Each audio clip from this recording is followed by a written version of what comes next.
Ma'am, ano pong name niyo, ma'am? Lady po. Lady. Ma'am, lady. Patanong ko, unang-unang tanong. Anong mas importante? Yung magpakatotoo ka o tanggapin ka ng iba?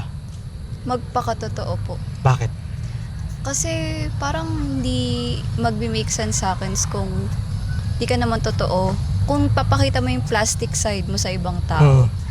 So, feeling ko kasi in the end, pag tanggap ka nga nila, pero hindi ka naman totoo sa sarili mo, mahihirapan ka lang.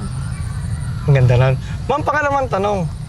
Kung ang sakit ay nagtuturo, anong mga natutunan mo? Everyone should experience pain po para may matutunan sila and hindi na nila ulitin yun para ma-experience sila yung ulit yung pain. Third question na tayo. Miss, anong sukatan mo ng isang magandang buhay?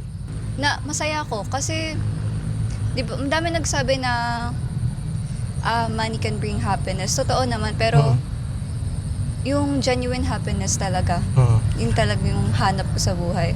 Ano mga nagpapasaya sa'yo? Friends and family. Ma'am, maraming salamat.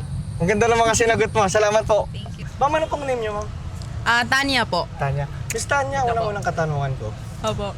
Para sa'yo, anong mas mahalaga? Magpakatotoo ka o tanggapin ka ng iba? Para po sa akin, mas mahalaga po magpakatotoo ka po kasi para sa akin po, mas mahalaga po yung kung anong tingin ko kaysa sa kung ano yung opinion ng iba. Kumbaga, yung tingin mo sa sarili mo. Opo. Pangalawang tanong, kung ang failure at sakit ay nagtuturo, anong mga natutunan mo? Ay, ang natutunan ko po, paano po maging resilient. Alam niyo po yun. Opo, kasi normal naman po yung mga may problema or masaktan kasi yun po yung nagpapalakas ng loob po natin. Tsaka madami po tayong natututunan. Kumbaga, mas importante, hindi ka lang natitibag, no? Opo. Pangatlo, ma'am, para sa'yo, anong sukatan ng isang magandang buhay?